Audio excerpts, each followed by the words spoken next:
Assalamualaikum warahmatullahi wabarakatuh.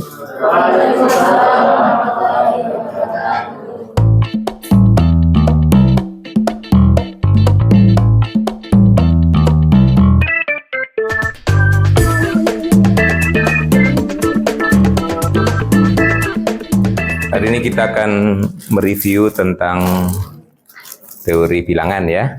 Dan ini Anda sudah mendapatkan kuliah di KSKS ya sebelumnya. Nah, sekarang kita review saja sekilas.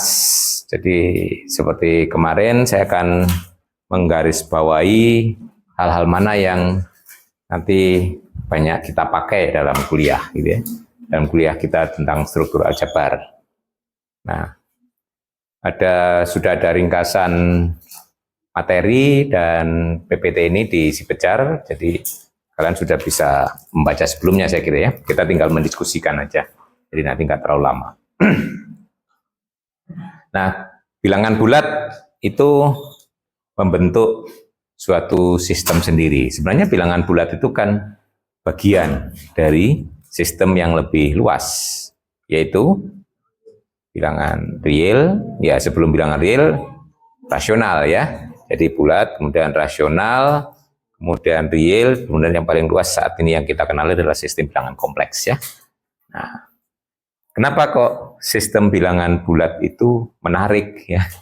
Nah, yang kita punya topik khusus itu real, kemudian bulat. Nah, rasional enggak dibahas secara khusus kan ya. Anda ada mata kuliahnya kan analisis real ada, itu ruang lingkupnya adalah sistem bilangan real, kemudian teori bilangan ya. Nah, teori bilangan itu semesta atau ruang lingkupnya bilangan bulat ya. Kenapa kok menarik di situ ya? Yang menarik apa kira-kira? Sebagai bagian dari bilangan real dia gak perlu didiskusikan sendiri gitu ya. Kenapa kok nggak ngikut saja waktu bicara bilangan real gitu ya? Apa yang menarik selama Anda sudah ikut kuliah itu, oh ternyata ada yang menarik ini.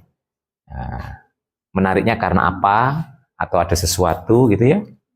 Jangan-jangan Anda nggak menyadari gitu ya? Nah, banyak juga ini yang kenal seseorang itu nggak menyadari tertariknya karena apa gitu ya? Oh, tahu-tahu tertarik gitu aja kan ya? Kalau teori bilangan kemarin kalian terpaksa ya,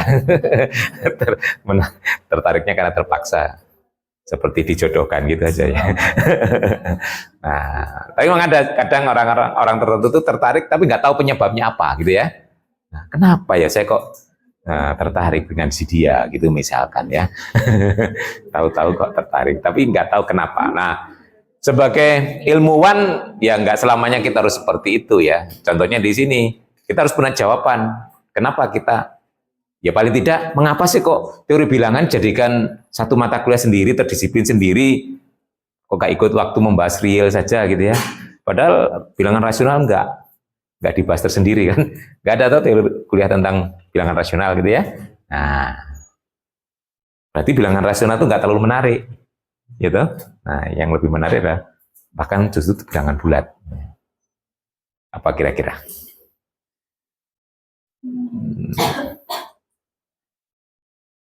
Halo, sudah lulus kan? Satu semester 3 SKS loh ya. Kalau bilangan rasional dan bilangan real itu sebenarnya ada kemiripan ya, makanya nggak perlu dibahas khusus. Nah, cuma nanti kekhususan di bilangan real itu bilangan rasional itu nggak terlalu banyak ya.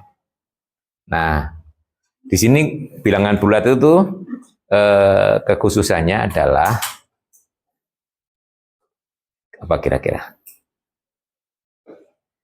Ingat, kalau kita mendefinisikan operasi kurang gitu ya. Ya, selama ini sebagai persepsinya ya, biar Anda nanti ada jawabannya. Nah, kalau kita punya bilangan sembarang, yang bisa real, bisa rasional, bisa bulat gitu ya. Apa arti ini ya? Nah, A dikurangi B. Masih ingat? Apa arti A dikurangi B? Itu hasilnya A ditambah negatif B. Betul? Ya. Karena biasanya kita tahu operasi tambah dulu, kemudian adanya inverse ya terhadap operasi tambah yang kita sebut dengan bilangan negatif, ya kan? Nah, jadi ada 5, ada negatif 5 gitu ya. Nah, kemudian setelah itu kita menurunkan operasi baru. Nah, biasanya dalam matematika itu kalau ada hal baru nggak selamanya dibuat betul-betul baru. Kita bisa memanfaatkan apa yang sudah ada, gitu ya. Nah, karena sudah ada operasi tambah, makanya kita mendefinisikan operasi kurang berdasarkan operasi tambah, ya. A dikurangi B itu artinya A ditambah dengan negatifnya B. Setuju ini kan ya? Ya. Nah, sekarang apa arti A dibagi B? Kan A dikalikan seper B. Oke. Itu kalau seper B-nya ada, betul? Catatannya tuh. Kalau kita berbicara sistem bilangan, mulai bulat ke atas ya, bulat, rasional, real, kompleks, negatif pasti ada, betul? Nah, sekarang hati-hati dengan seper. Ya toh? Nah, di bulat tidak dijamin. Nah, itu yang menjadi menarik. Tapi di rasional ke atas sudah ada, ya. Nah, jadi di sini untuk yang ini tidak kita kenal di sistem bilangan bulat. Nah, berarti di Z tanda tanya kan? Nah, nggak boleh itu. Nah, ini yang buat menarik kan? Berarti waktu kita membahas keterbagian, berarti nggak boleh menggunakan konsep ini kan? Nah, kita harus kembali ke konsep basic lagi kan, ya. Yang lain, pendekatan yang lainnya. Itu akhirnya yang berbeda dengan rasional, real, kompleks di situ. Nah, akhirnya kita perlu meredefine ya arti pembagian dalam sistem bilangan bulat. Nah, itu bisa muncul karena sifat basicnya memang nggak ada sifat itu di sistem bilangan bulat ya. Ini sini ya, nanti kita lihat. Nah, ini yang saya anggap sebagai postulat saja. Kalau terhadap operasi tambah, ini nggak ada bedanya ya, sifat ini ya. Dengan sistem bilangan rasional, real, kompleks, ini nggak ada bedanya, semua sama sifat ini ya. Nah, ini. Nah, baru terasa pada saat kita membahas operasi kali ya. Nah, kalau ditambah, ini nggak ada bedanya. Nah, kalau dioperasi kali, nah ini dikurangi satu sifatnya, ya. Nah, di sini tidak dijamin adanya inverse, ya. Seper itu tidak dijamin di sistem bilangan bulat. Itu yang membuat sistem bilangan bulat berbeda dengan sistem bilangan rasional, real, kompleks. Nah, akhirnya nanti muncul ide apa arti A dibagi B kan? Nah, itu kembali ke pelajaran SD dulu ya. Apa arti A dibagi B ya kan? Nah, tidak boleh kita pakai ini ya. Nah, apa arti A dibagi B kalau di SD dulu?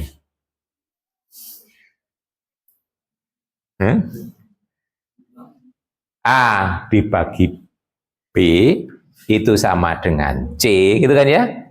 Artinya apa? A itu sama dengan B kali C, betul ya? Nah, itu namanya mendefinisikan operasi, betul tetap mendefinisikan operasi bagi dengan menggunakan frase kali, tapi nggak bisa kita terapkan secara langsung. Itu mirip dengan waktu Anda mengaitkan antara konsep eksponen dan logaritma kan ya? Nah, apa arti A log B sama dengan C gitu kan ya? Itu artinya kalau A pangkat C sama dengan B, betul ya? Nah, itu berarti konsep logaritma itu dibawa ke eksponen. Ini juga begitu. Tetap kita bawa konsep bagi ke kali, tapi nggak bisa langsung menggunakan inverse. Tapi harus kembali ke itu. Nah, itu nanti secara formal Anda sudah kenal definisi keterbagian kan ya? Nanti kita ulas. Jadi A itu dikatakan terbagi dengan B tadi kan kalau ada C ya, sehingga A sama dengan B kali C. Kan ada. Nah, kalau tidak ada, nah berarti keterbagian di sini nggak universal. Belum tentu bilangan dapat dibagi oleh bilangan yang lain kan, tergantung adanya tadi kan. Itu nanti muncul dalam konsep keterbagian. Nanti kita review sejenak. Ini saya kira sifat-sifat aljabarnya ini Anda sudah familiar ya. Kita teruskan dengan sifat yang terakhir adalah distributif ya. Ini adalah sifat-sifat aljabar yang sudah Anda kenali mulai SD, walaupun waktu itu nggak disebut postulat atau apa gitu ya. Nah, yang penting Anda tahu. Nanti di kuliah kita di sini yang penting Anda bisa menggunakan aja ya, mereview ulang. Nah, kemudian yang lain adalah urutan. Ini hampir sama dengan yang ada di bilangan real. Kalau ini nggak istimewa. Karena ini kalau Z-nya kita ganti dengan R, sifat ini tetap berlaku ya. Nanti di analisis real nanti akan ketemu sifat ini ya. Di R itu ada R plus ya, nanti ini ya. R plus, nanti ini sama. Sifat ini sama kalau Z-nya diganti dengan R ya. Dikotomi, nanti Z plus, ini ganti R plus ya. Nih. Jadi ini intinya bahwa kalau kita punya bilangan bulat itu cuma ada 3 kemungkinan. Enggak 2 kemungkinan ya, 3 kemungkinan. 0, positif, atau negatif gitu ya. Bilangan itu disebut 0 ya, kalau 0. Kalau disebut positif itu kalau masuk di Z plus, disebut negatif kalau negatifnya itu masuk di Z plus ya. Nah, kemudian sifat ini penting bahwa Z plus itu close under aditif dan close under multiplikatif. Nah, kalau di SD dulu dihafalkan, kalau sekarang dipostulatkan. Sama aja sebenarnya kan ya. Ya, dipostulatkan. Ini nanti akan Anda review lagi di teori analisis ya. Analisis real nanti akan dibahas lagi. Oke, nah ini, nah induksi di sini saya buat postulat saja biar cepat gitu ya. Nah nanti di buku lain seperti di bukunya Bartel di analisis real itu nanti ini jadi teorema. Nah kebetulan ini saya ambil dari bukunya Gilbert. Nah kalau di Gilbert induksi itu sebagai postulat, nanti well order principle sebagai teorema. Ya nanti tapi kalau Anda kuliah di analisis real dibalik ya. Jadi ini nanti akan dibuktikan. Kalau di analisis real, ini induksi ini sebagai teorema, tapi postulatnya adalah well order principle. Tapi nggak masalah, kalau yang sudah dipakai nanti yang ya pakai salah satu boleh pakai well order principle, boleh pakai induksi silahkan ya. Terus LG ekivalen. Oke, ini saya kira nggak terlalu bermasalah nanti ya. Nah ini tadi sudah muncul yaitu ini sebenarnya operasi kurang tadi ini, kurang ke bawah sedikit ya, nggak apa-apa. Oke, itu adalah sifat. Nah, itu tadi adalah sifat dasarnya diberikan given. Nah, yang ini yang sering disebut nanti sebagai hukum ya. Ini bisa dibuktikan dengan menggunakan itu. Nah, saya percaya dulu sudah pernah membuktikan ya di teori bilangan. Kalau enggak nanti mirip ini akan dibicarakan lagi di real ya. Sifat ini bisa dibuktikan mirip. Di real ini juga berlaku kalau Z-nya diganti real. Karena postulatnya tadi hampir sama ya di atas. Itu nanti yang di analisis real itu sebut aksioma field ya. Sudah dibahas? Oh, belum. Sudah berapa kali pertemuan kok belum? Oh 2 kali, belum sampai ke aksioma field ya. Itu nah kalau di bilangan bulat nggak boleh disebut aksioma field karena hilang satu ya sifatnya ya. Yang inverse terhadap operasi kali itu tadi dibuang. Jadi kalau terhadap Z kita tidak boleh menyebutnya aksioma field. Tapi kalau di real itu aksioma field ya. Ini mendasari bilangan real. Nah, karena ini nggak berkaitan dengan sifat inverse, jadi akhirnya sifat ini juga berlaku pada sistem bilangan real ya. Jadi sifat itu ya akan tetap bertahan pada sistem yang lebih luas kalau tidak melibatkan sifat yang nggak ada itu ya. Nah, di sini Z dan R dan itu yang nggak ada kan, yang hilang kan sifat inverse kali ya. Nah, padahal ini nggak ada hubungannya semuanya dengan sifat inverse kali. Jadi akhirnya itu kalau kita berbicara di matematik ya, kalau suatu konsep diperumum dan sebagainya itu, kalau itu nggak berkaitan dengan satu sifat, tetap berlaku. Contohnya ini. Nah ini kan nggak berkaitan, sifat-sifat ini nggak berkaitan dengan seper yang ada di R atau inverse, maka sifat ini berlaku persis di sistem bilangan real juga ya. Nah gitu. Nanti kalau kita berpikir matematik seperti itu ya, jadi nggak perlu dipapalkan per bagian ya. Nah, Oke, ini mungkin nanti bisa Anda lebih jauh. Ini saya cepat aja di bagian awal. Ini saya ulang tentang relasi, apa arti relasi kurang. Ini nanti juga akan didiskusikan lagi di sistem real, karena ini hanya berkaitan dengan pengurangan, jadi sifatnya sama. Jadi nanti aksioma apa relasi kurang dari ini juga persis nanti yang ada di real. Jadi kalau kemarin di bilangan bulat belum terlalu khatam gitu ya. Nah, nanti dikhatamkan lagi di murojaah lagi ya, di sistem real gitu ya, diulangi lagi menjadi fasih gitu ya. Nah, tapi di sini karena kuliah kita tidak ini, saya hanya mengingatkan aja ya. Jadi yang penting apa arti tanda X kurang dari Y gitu ya. Nah, kalau di SD dulu kita didoktrin arti X kurang dari Y itu apa? Yaitu kalau digambarkan pada garis bilangan, X itu berada di kirinya Y. Ya. Nah, kita tahunya X di kirinya Y itu dari mana? Ya, akan dihafal kan? Nah, kalau ini dikaitkan dengan sifat urutan ketertutupan di Z plus gitu ya. Jadi arti X kurang dari Y itu kalau Y dikurangi X masuk di Z plus gitu ya. Nah, terus nanti kalau kita mau membuktikan sifat-sifatnya, baru pakai sifat urutan yang ada di Z plus itu ya. Itu. Nanti dari definisi ini akan dimunculkan sifat yang sekian banyak ini yang dulu Anda hafalkan di sekolah ya. Ya. Nah, sebagai contoh kalau nomor 2 ini kalau dulu waktu saya di sekolah menengah ke bawah itu ya. Ini kan saya ingatnya pokoknya kecil ditambah kecil itu tetap lebih kecil daripada besar tambah besar gitu ya. Nah, ini contohnya ini.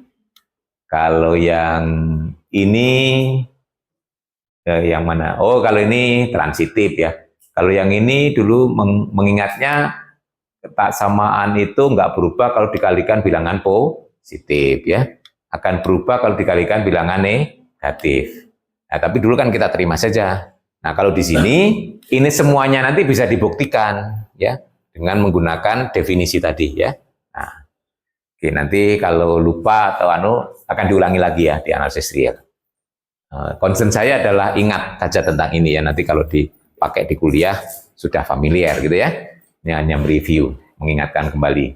Nanti penekanannya pada yang menarik tadi ya. Jadi kan ini nggak terlalu menarik tapi karena analog, jadi yang penting ingat saja. Oke, ini arti tanda lebih kecil atau sama dengan, itu maksudnya ini ya, lebih kecil atau sama dengan, itu penegasan. Nah, kemudian sifat-sifat lain nanti bisa dibaca lagi, yaitu bahwa sistem bilangan bulat itu tidak memotong bagi nol, artinya tidak nol kalikan tidak nol itu ya tidak nol mesti ya, atau hasil kalinya nol pasti salah satu tidak nol. Sifat ini hampir sama dengan di real. Juga berlaku hukum penghapusan ya, ini kanselasi, ini sudah Anda kenali ya. Oke, itu. Nah, ini arti perpangkatan saya kira juga sudah ya. Nah, dari sini yang menariknya itu ya. Yang ini nanti saya stressingkan karena ini nanti akan berkaitan dengan konsep tentang bilangan modulo ya dari sini ya. Nah, itu. Nah, tadi keterbagian ya. Jadi kalau kita review tadi sejenak ke belakang tadi, jadi konsep keterbagian di sistem bilangan bulat tidak sama dengan yang sistem bilangan rasional dan real ya. Kita kembalikan ke asal tadi. Nah, ini kan ya. Jadi kita katakan B itu membagi A tadi ya. Kalau terdapat M sehingga A sama dengan M kali B ya, ini tadi ya. Nah, sama. Contohnya 2 itu membagi 6. Mengapa? Nah, karena ada 3, sehingga 6 bisa tulis 2 kali 3, ya, itu ya. Nah, karena di sini ada, ya belum tentu ada kan ya. Nah, kadang ada, kadang tidak, ya. Eksistensinya M itu diberikan di sini jika terdapat. Kalau nggak terdapat ya berarti tidak terbagi ya. Contohnya 2 itu nggak membagi 5 ya. Coba cari bilangan apa yang dikalikan 2 sama dengan 5. Tapi Anda menjawab tidak ada. Kalau dalam matematik gimana? Yakin bahwa nggak ada bilangan M sehingga 2 kali M sama dengan 5. Membuktikan tidak ada, itu dalam matematik Kalau bukti secara langsung susah ya. Nah, Anda masih ingat ya cara pembuktian ya? Ada bukti langsung, direct proof, ada bukti pakai kontraposisi, ada pakai bukti tidak langsung, indirect proof, betul ya? Nah, memang biasanya yang alamiah itu direct proof ya, karena hanya dinalarkan, itu hanya menggunakan implikasi ya, akhirnya ketemu, itu yang alamiah. Tapi nggak semua permasalahan bisa dibuktikan dengan direct proof. Kita pakai strategi yang lain, ya bisa kontraposisi atau bukti tidak langsung atau disebut dengan bukti kontradiksi. Kontradiksi itu kesimpulannya diandaikan salah, kemudian dinalarkan, nanti menghasilkan suatu kontradiksi dengan fakta yang sudah ada, gitu ya. Seperti ini, contohnya kesimpulannya 2 itu tidak membagi 5, karena alasannya tidak ada M sehingga 2 kali M sama dengan 5. Yakin? Anda buktinya gimana? Gitu ya. Kalau Anda buktikannya gimana? Untuk meyakinkan orang bahwa tidak ada M. Kalau dikalikan 2 sama dengan 5.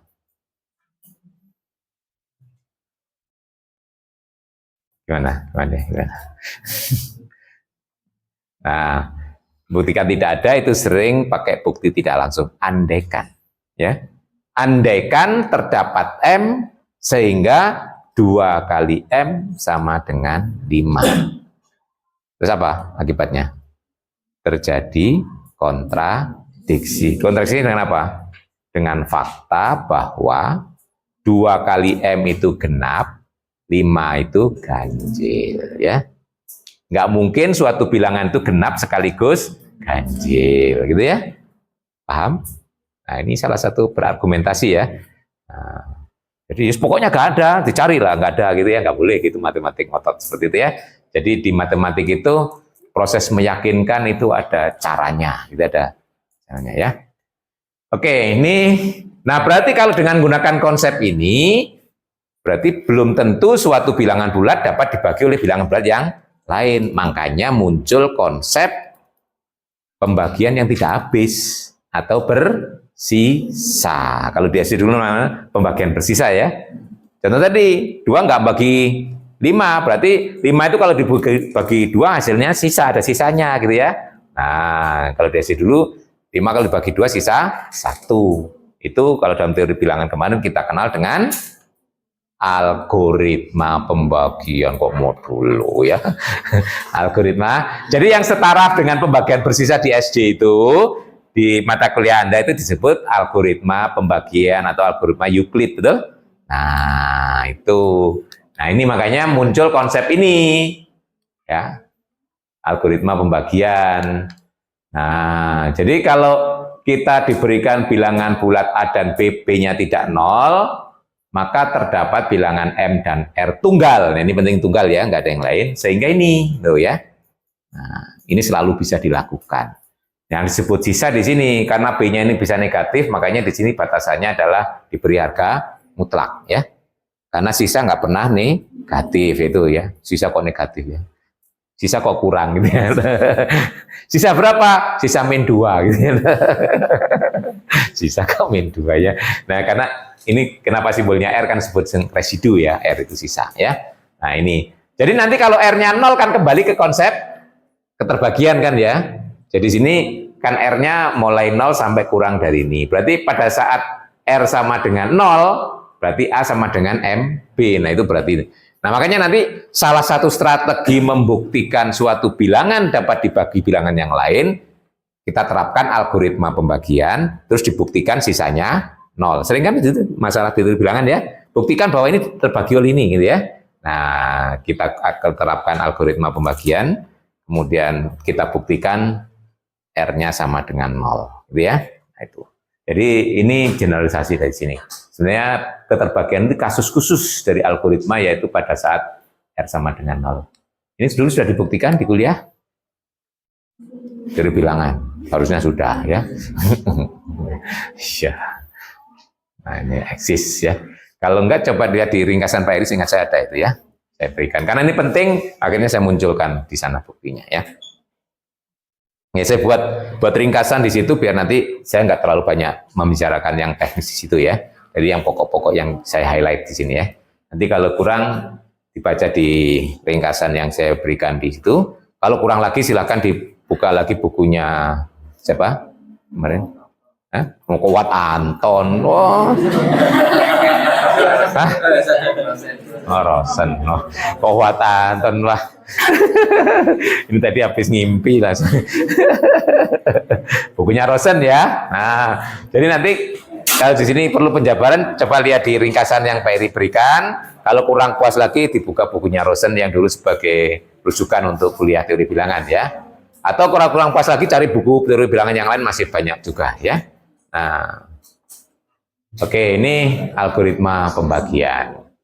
Terus, nah di sini masalah pembagi ya, di sini B itu sering disebut sebagai pembagi kalau seperti ini ya, pembagi dari A. Kemudian A itu sering dibaca kelipatan B ya. Kalau kita baca B-nya dulu, B itu pembagi dari A. Kalau kita baca A-nya dulu, A kelipatan B itu maknanya sama ya. A kelipatan B itu maknanya sama dengan B pembagi A ya. Nah, E membagi A. Nah, pembagi itu sering juga disebut faktor ya. Kalau pembagi itu bahasa Indonesia asli. Kalau faktor serapan ya dari bahasa faktor, karena bahasa Inggrisnya juga faktor ya. Nah, akhirnya muncul konsep dari pembagi itu pembagi bersama, betul ya. Nah, sebagai contoh, saya ambil bilangan 12 dan 18 gitu ya. Kalau ditanya pembagi dari 12 itu apa saja?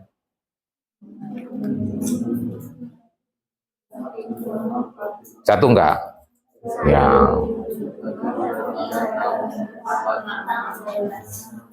Nah, min 1 enggak? Min 2? Min 3? Min 4? Min 6? Min 12? Oh. Berarti salah tadi jawab kuis ya. Negatifnya nggak dihitung ya. Lo definisi pembagi kan nggak harus positif toh? Iya. Bisa kejebak apa ini ngaji jebakan gitu ya.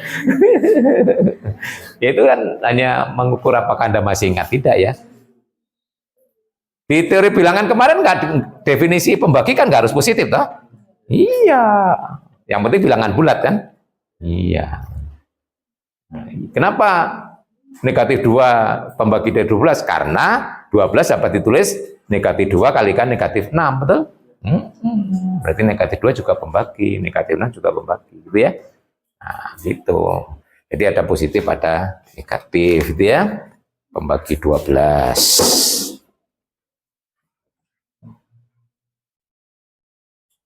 Adalah plus minus 1, plus minus 2, 3, 4, 6, 12.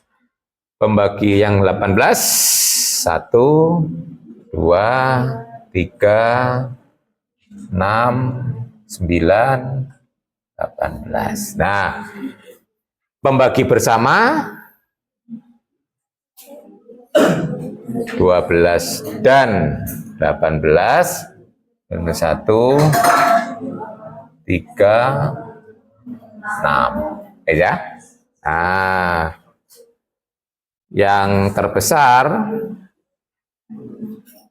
6, betul ya. Nah, konsep apa ini?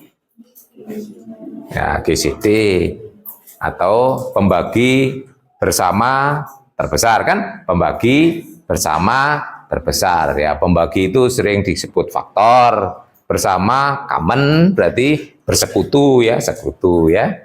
Nah, terbesar. Nah, makanya di SD dulu dikenalkan sebagai faktor persekutuan terbesar, itu ya.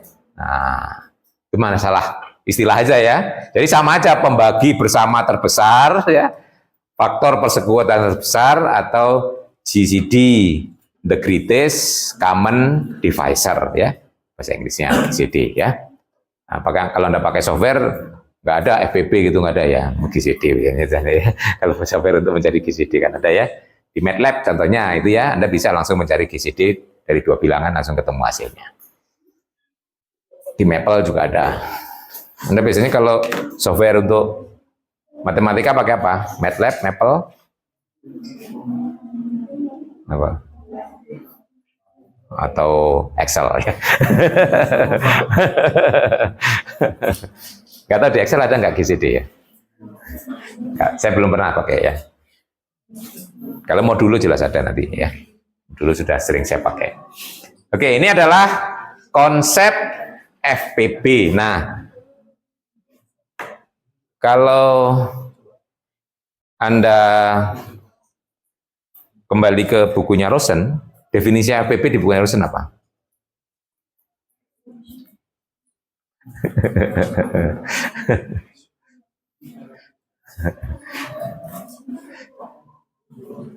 GCD, definisinya GCD, kemudian teorimanya yang berkaitan dengan GCD ada itu ya.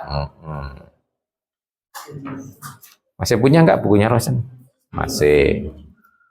Kalau dalam file nggak mungkin dibuang ya.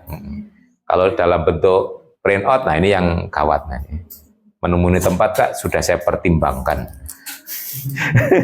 Maksudnya ditimbang gitu ya, bukan dipertimbangkan.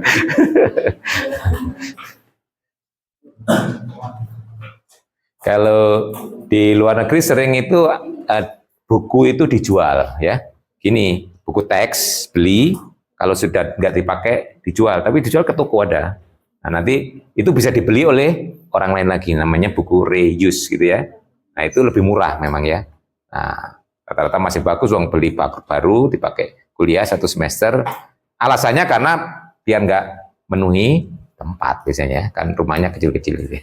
Nah, terus dijual pakai, namanya kalau di toko buku ada tulisan buku reuse gitu ya, itu berarti atau kadang used gitu ya.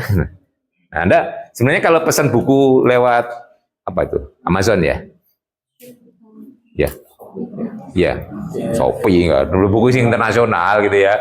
Ya kayak buku-buku ini ya. Ya, Amazon gitu ya. Nah, itu nanti ada buku yang used gitu ya. Itu biasanya harganya kadang 50% kurang gitu ya dari buku yang itu.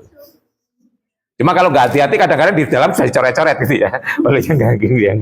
Nah, saya pernah cari buku waktu ke luar negeri itu, cari buku yang gitu, tapi saya lihati dulu gitu isinya.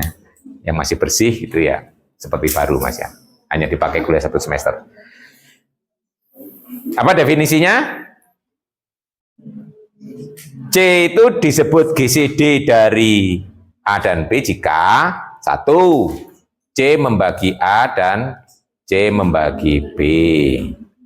Terus yang kedua, jika ada D, gitu, yang membagi A dan membagi B, maka berakibat D itu pasti lebih kecil atau sama dengan C, betul?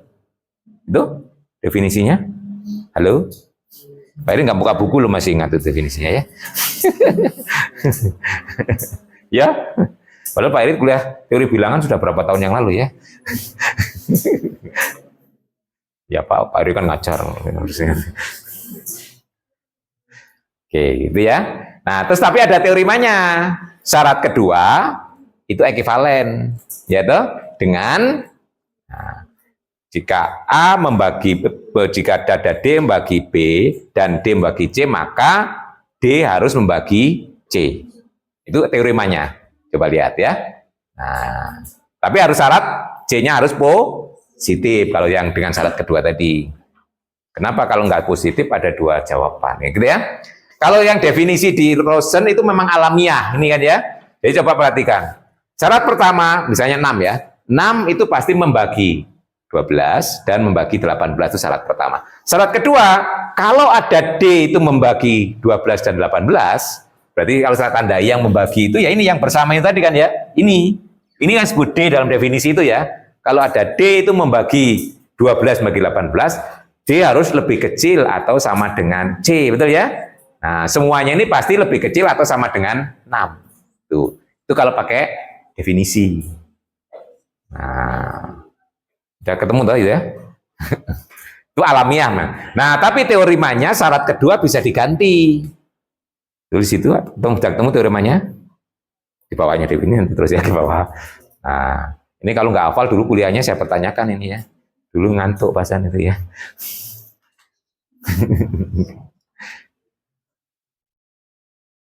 Nah, di teorimanya tentang GCD, Nah, syarat kedua itu bisa diganti jika ada D yang membagi A dan D itu membagi B, harus berakibat D membagi C. Ya. Tapi kalau seperti itu nggak diberi syarat, ada dua kemungkinan, betul ya? D-nya ini membagi A, terus dia harus membagi C. Nah, yang terbagi oleh ini semuanya tidak hanya 6, tapi negatif 6 juga terbagi kan ya? Nah, makanya kalau seperti itu, jawabannya 6 atau min 6. Nah, agar tunggal tetap sama dengan yang tadi, makanya diberi syarat C-nya positif, gitu ya. Nah, makanya di definisi yang menggunakan yang versi kedua, yang di Rosen dianggap teorema, diberi syarat C positif. Paham ya? Nah, itu. Nah, tapi saya lebih suka menggunakan yang kedua itu di Rosen teorema saya akan sebagai definisi karena lebih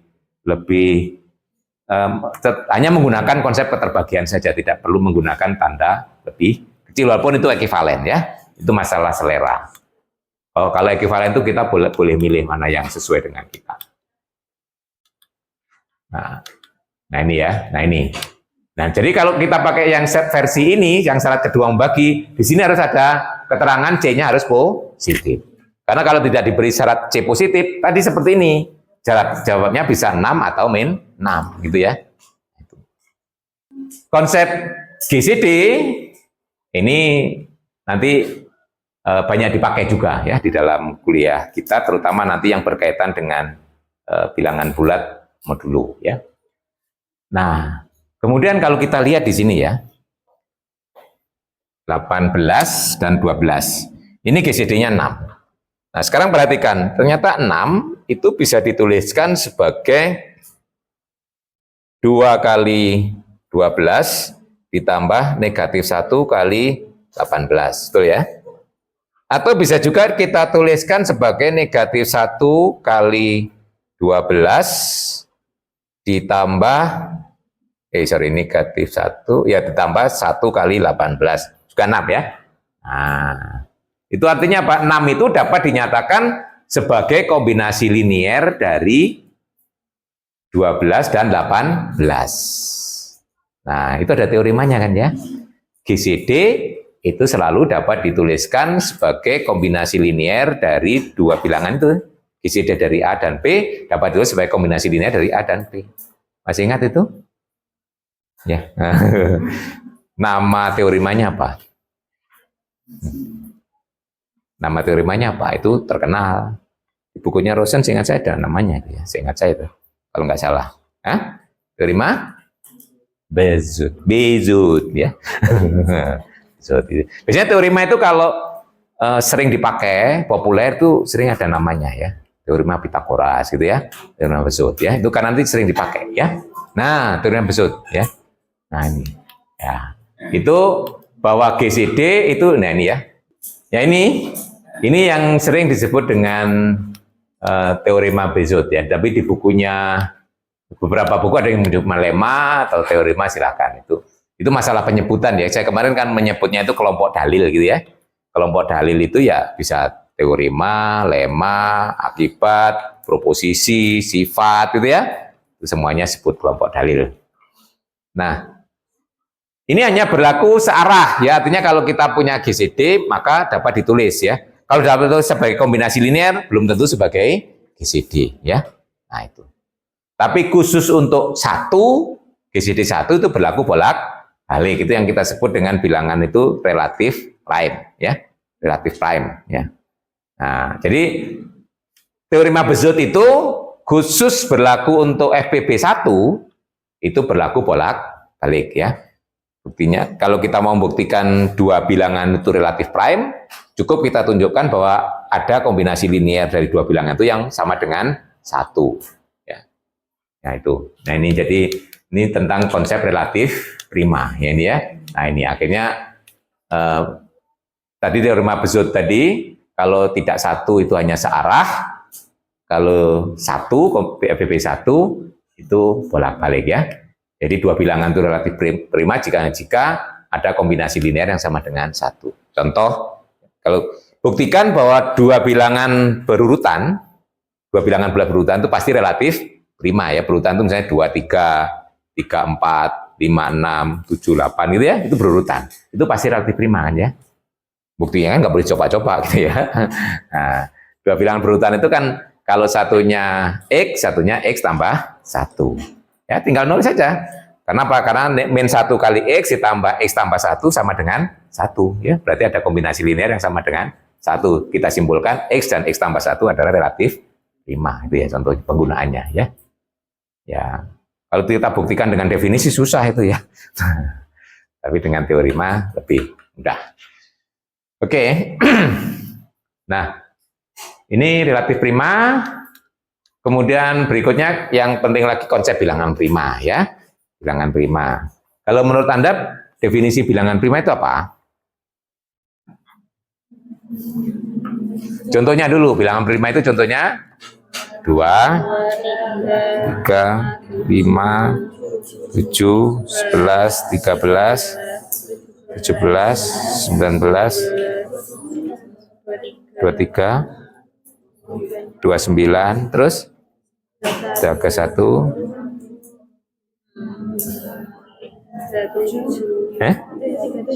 37, terus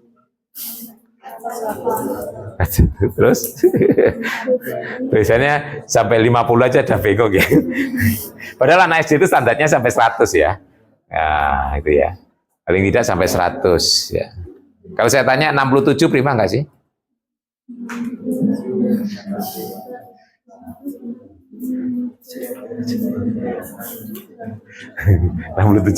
Prima nggak 67? Nah, bingung toh? Ditanya bilangan yang kurang dari 100 saya bingung, apalagi kalau sudah lebih dari 100 ya. Nah, ya 67 prima ya. Kenapa Pak Eri kok suka nanya 67? Ya ada kesan khusus dengan 67 ya gitu ya.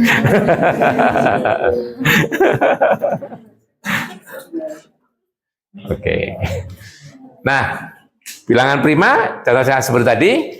Terus definisinya apa? Loh, kemarin waktu kuliah teori bilangan kan sudah ada toh? Kan ada juga topik tentang bilangan prima kan? Iya. Ini penting karena bilangan prima. Pentingnya apa bilangan prima itu di konsep bilangan bulat?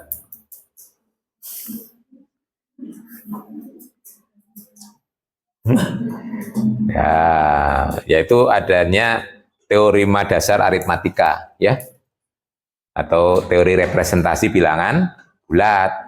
Nah, setiap bilangan bulat itu dapat ditulis sebagai hasil kali, ya, terutama yang positif dulu aja, bilangan bulat positif selalu dapat ditulis sebagai hasil kali perpangkatan bilangan prima, betul? Nah, itu peranan pentingnya, makanya konsep bilangan prima juga menjadi hal yang penting. Ya. Apa? Masih ingat definisi bilangan prima?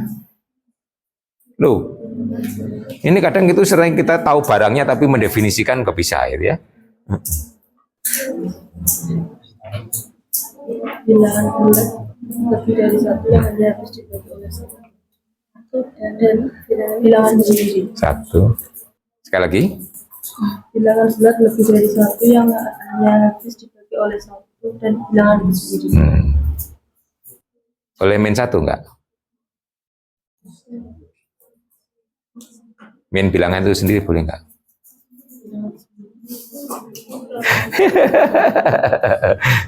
Jadi 2 ya bukan prima kalau menurut definisimu. Karena 2 itu dapat dibagi oleh min 1. Dapat dibagi oleh min 2. Tadi kacanya hanya dapat dibagi oleh 2 dan 1 dan bilangan itu sendiri. Berarti kalau dapat dibagi oleh min 1, berarti bukan bilangan prima kan? Kalau nah, iya tuh. Nah, inilah contoh definisi yang enggak pas gitu ya. Pak Eri itu kemarin menekankan kalau mbak definisi terus pas. Enggak boleh ada counter ya. Ini tadi counter ya. Kalau bilangan yang hanya habis dibagi oleh 1 dan bilangan itu sendiri. Enggak ada itu bilangan prima akhirnya kan ya. Betul?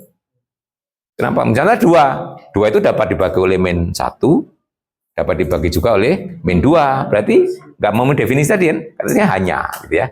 Nah, kekurangannya di mana? Itu Anda baca dari mana? Yang itu tadi.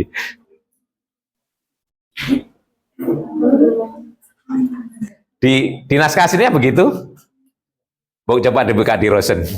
Nah, ini kadang-kadang kita kalau translate, itu kadang-kadang kita kurang cermat, gitu ya. Nah, ada sesuatu yang hilang, gitu ya, dari naskah aslinya. Nah, makanya kalau seperti itu biasanya coba lihat naskah aslinya, teks aslinya, gitu ya.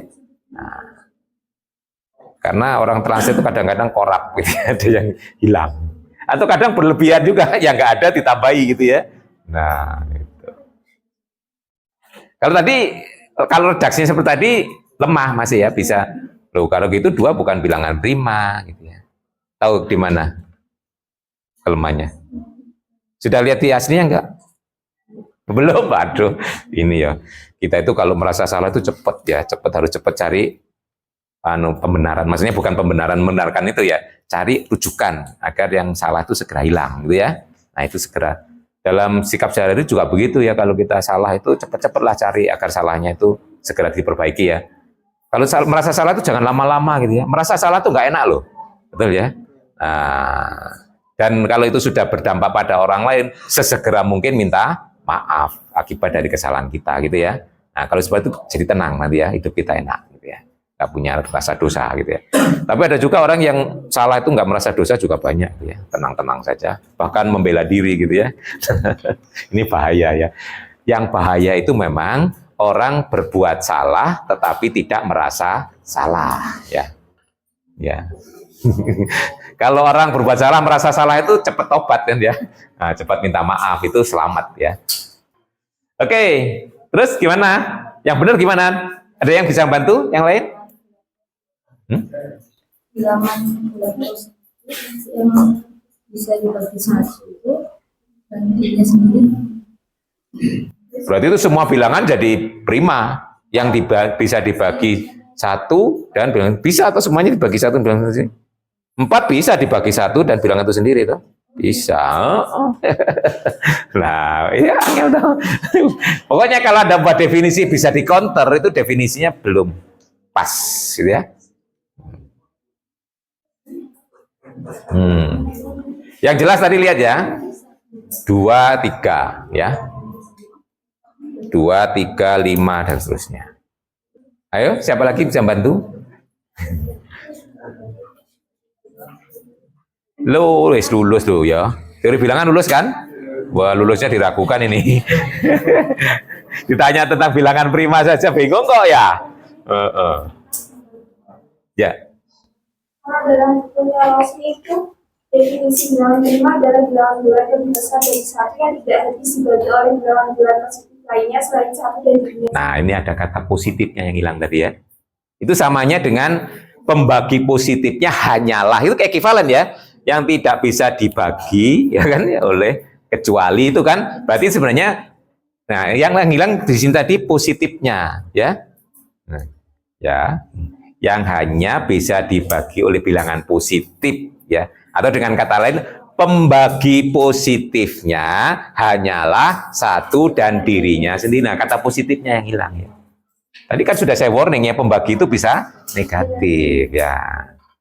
Atau juga bilangan bulat yang lebih besar dari 1 yang tepat mempunyai 2 pembagi positif.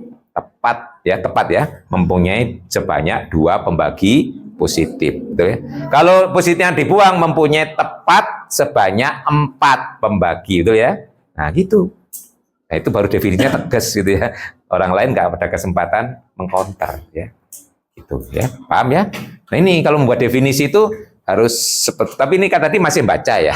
Nah, saya harapkan Anda itu bisa mengekspresikan pengertian itu sesuai dengan bahasa Anda sendiri. Tapi kalau diubah-ubah bahasanya kan sama ya, maknanya sama. Tadi ekspresinya, jadi Pak Heri yang katakan tadi kan berbeda semuanya ya. Nah itu sebenarnya, tapi memberikan satu makna gitu ya. Nah kalau Anda sudah bisa mengekspresi seperti itu, ilmu itu sudah menjadi milik Anda. Tapi kalau selama Anda bisa karena membaca atau menghafal, itu sebenarnya ilmunya masih ilmu orang lain, belum menjadi ilmu Anda gitu ya. Berarti proses belajarnya belum berhasil seperti itu ya. Proses belajar itu dikatakan berhasil kalau ilmu yang kita pelajari sudah menyatu dengan kita. Cirinya apa? Kita bisa mengungkapkan dengan bahasa kita sendiri ya. Nah, Cirinya ya bermacam-macam ekspresi, tapi maknanya sama gitu ya. Nah itu. Nanti ya kalau Anda, apalagi Anda ini sudah masuk core Anda ini ya, sudah masuknya di prodi matematika. Anda kan bukan pendidikan ya, matematika. Apalagi pendidikan juga riskan. Mau ngajar yo, nek salah ngajari salah, dosa ya. Jadi guru itu jangan hanya dilihat pahala berantainya, tapi dosanya juga berantai loh ya. Iya, itu implisit ya. Jadi kalau ngajari orang itu benar, memang pahalanya berantai. Kalau yang diajari, ngajari orang lain, ngajari orang terus ya, itu memang. Tapi kalau salah juga demikian ya. Ngajari orang salah, terus orang-orang itu diajarkan lagi, salah lagi terus ya. Nah, itu juga berantai juga dosanya ya. Ngajari yang salah gitu ya. Nah, itu. Ini ada yang berminat jadi guru kan? Jadi bilangan prima itu adalah ini ya. Nah, kalau saya menggunakan tanpa istilah pembagi positif, berarti pembaginya tepat 4 ya. Ya, ini bilangan lebih dari 1 disebut bilangan prima jika mempunyai tepat 4 pembagi, yaitu plus minus 1 dan plus minus P ya, ya. Nah itu. Nah, kenapa kok di sini diberi lebih dari 1? Ya. Kalau kita menyebutkan kan memang mulai 2 ya. 1 kan nggak sebagai, tapi sebenarnya 1 itu kan memenuhi ini toh. Ya, tapi nggak tepat 4 sebenarnya ya.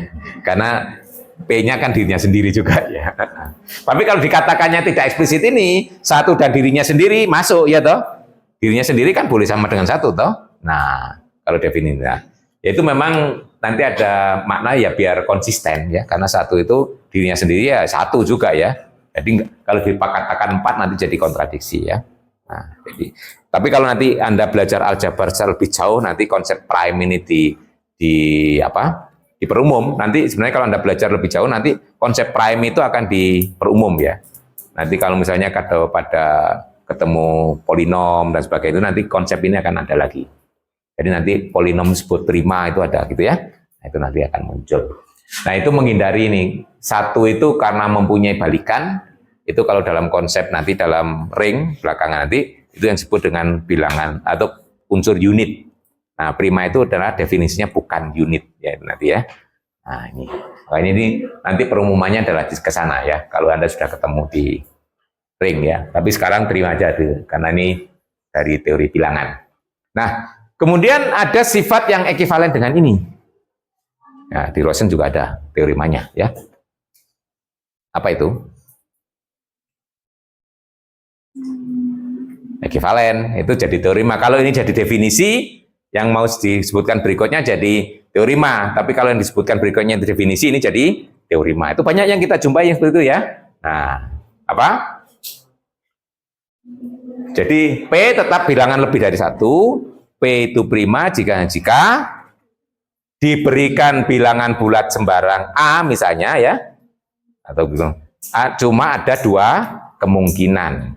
P membagi A atau P dan A relatif prima. Betul ya? Tuh, masih ingat ya? Nah, itu. Itu ekivalen dengan definisi ini ya. Nah, artinya apa? Kalau kita mau mengecek prima atau tidak, pakai ini boleh, pakai teorema tadi boleh. Contohnya misalnya 5. 5 itu prima ya. Kita ketemukan dengan bilangan bulat manapun, pasti cuma ada 2 kemungkinan. Misalnya, 5 ketemu 4, relatif prima. 5 ketemu 15, membagi. Nggak ada alternatif lain ketemu bilangan bulat manapun. Cuma kemungkinannya relatif prima atau membagi. Tapi kalau tidak prima, itu ada kemungkinan yang lain. Contohnya 4. 4 kan bukan prima. Coba ketemukan dengan 6. 4 dan 6 ya. Yang nggak relatif prima juga tidak membagi. Berarti ada kemungkinan ketiga. Gitu ya. Nah, itu. Kalau prima cuma 2 kemungkinan ketemunya. Nah, itu ya nanti bukti-bukti teoremanya silakan kembali. Saya cuma menggarisbawahi aja yang penting ya. Nah, ini ya. Jadi kalau ketemu dengan sembarang bilangan bulat n, ada 2 kemungkinan, relatif prima atau membagi. Sifat ini nanti banyak dipakai dalam pembahasan berkaitan dengan bilangan prima, terutama nanti dalam ekspresi ya. Nah, ini sifat-sifat ini lebih jauh silakan dibaca. Nah, ini adalah yang saya katakan tadi, faktorisasi tunggal itu sering juga disebut teorema dasar aritmatika untuk bilangan ya. Setiap bilangan bulat yang lebih dari satu itu selalu dapat ditulis sebagai perkalian dari perpangkatan bilangan-bilangan prima, dan itu tunggal ekspresinya ya. Nah, karena itu maka nanti ini sering dipakai untuk menghitung FPP, KPK itu ya. Nah, itu FPP. Tetapi selain menggunakan faktorisasi prima, menghitung FPP bisa dengan menggunakan apa? Ayo, bisa juga dengan menggunakan algoritma pembagian. Ya, itu lebih simpel sebenarnya. Contohnya tadi, Anda kan sering terkendala dengan prima atau tidak gitu ya. Terutama kalau diberikan bilangan yang cukup besar. Misalnya Anda ditanya, carilah FPP dari sekarang tahun berapa? 2026 ya. 2026 dan 1050 gitu ya. Nah, coba pakai faktorisasi prima gitu ya. Lama. Dan nanti tengah-tengah, loh ini prima apa enggak kalau bilang gitu ya. Nah, itu bermasalah. Tapi dengan algoritma pembagian kan cukup kita bagi ada sisa, kita bagi ada sisa pulang ya. Nanti akan ketemu sisa 0 ya. Sisa terakhir sebelum 0 itu kan FPP-nya. Masih ingat cara itu? Iya. Nanti dibuka lagi ya. Itu karena lebih sederhana ya. Kita tidak perlu mengingat tentang prima dan sebagainya. Itu cuma saya. Nanti silakan dibuka. Oke, bagian terakhir adalah konsep relasi modulo ya. Nah, kalau di bukunya Rosen, relasi modulo itu didefinisikan apa dulu? Yaitu kongruensi modulo lebih tepatnya ya. Ini nulisnya A kongruen dengan B mod N. Itu apa artinya? Kalau di bukunya Rosen, hampir habis, cuma 2 jam sekarang ya. Sedikit lagi. Apa? Kalau di bukunya Rosen, itu dengan menggunakan algoritma pembagian tadi. Kalau dibagi N kan, A punya sisa, B juga punya sisa. Kalau A dan B itu mempunyai sisa yang sama, nah maka dia ekivalen. Nah, itu apa dia? Kongruen, gitu. Misalnya, kalau kita ambil saja modulnya 5, gitu ya. Cintanya 11 dan 21. 11 kalau dibagi 5 sisa 1 ya. 21 dibagi 5 juga sisa 1. Berarti 11 dan 21 itu kongruen dengan modulo 5 gitu ya. Nih. Itu kalau pakai definisi.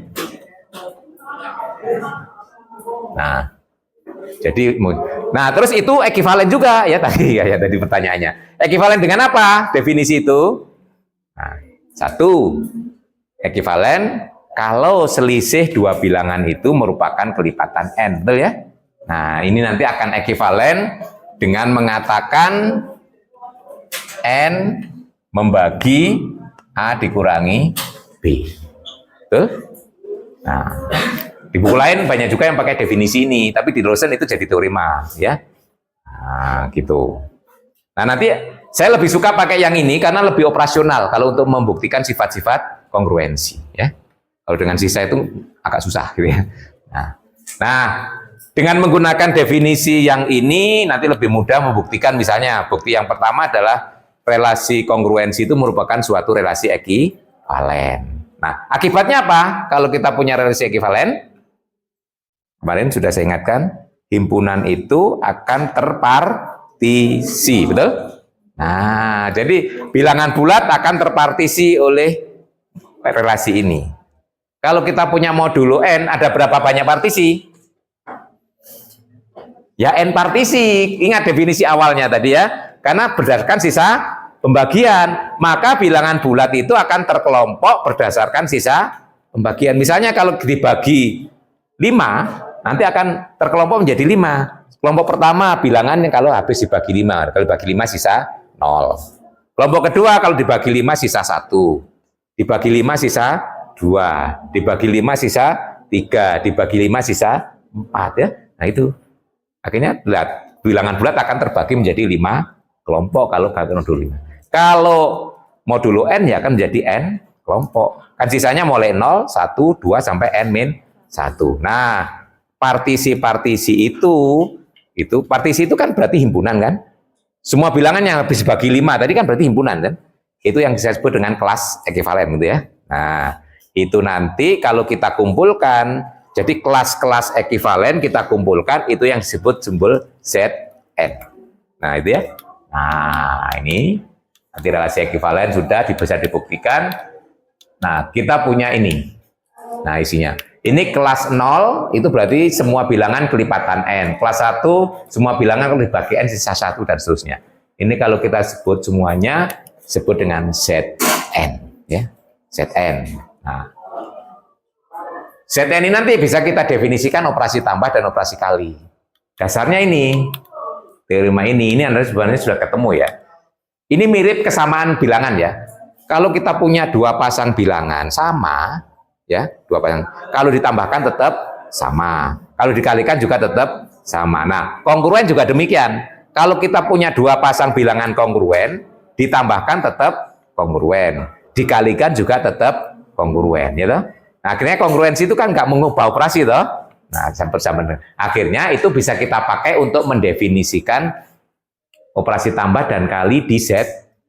Nah, jadi nanti ini operasi tambahnya dan kali, ya kan? Oh.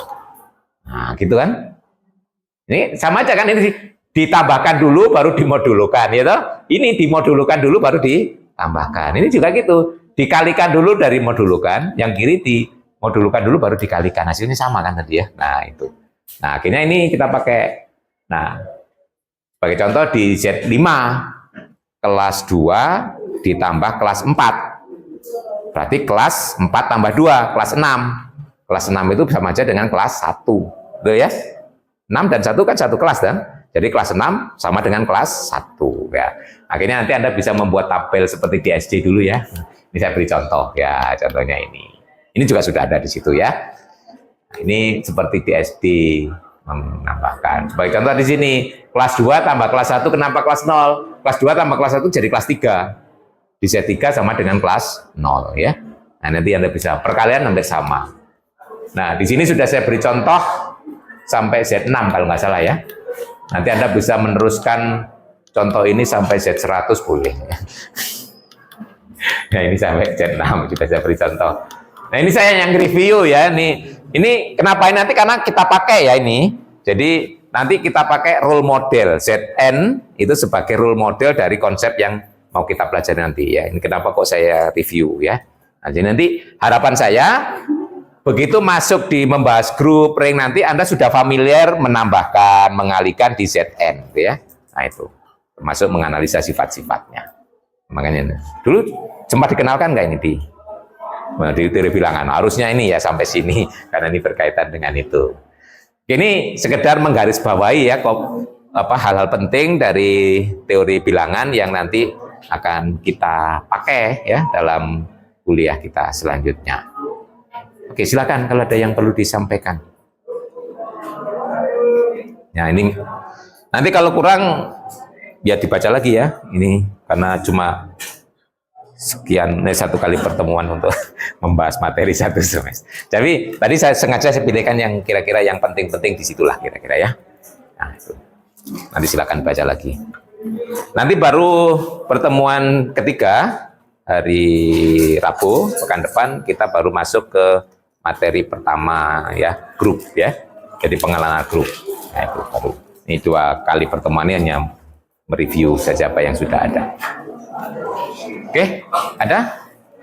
Ya, kalau ini sudah lewat ya, harusnya sudah familiar. Kalau memang tidak ada yang perlu dipertanyakan, saya kira cukup ya kuliah kita hari ini. Kita insya Allah ketemu lagi hari Rabu pekan depan. Jangan lupa ya mengerjakan tugasnya ya. Nah, itu untuk mengukur, ya selain kuis ada tugas untuk mengukur Anda apakah menguasai tidak materi hari ini. Oke, tetap semangat ya. Ya, assalamualaikum warahmatullahi wabarakatuh.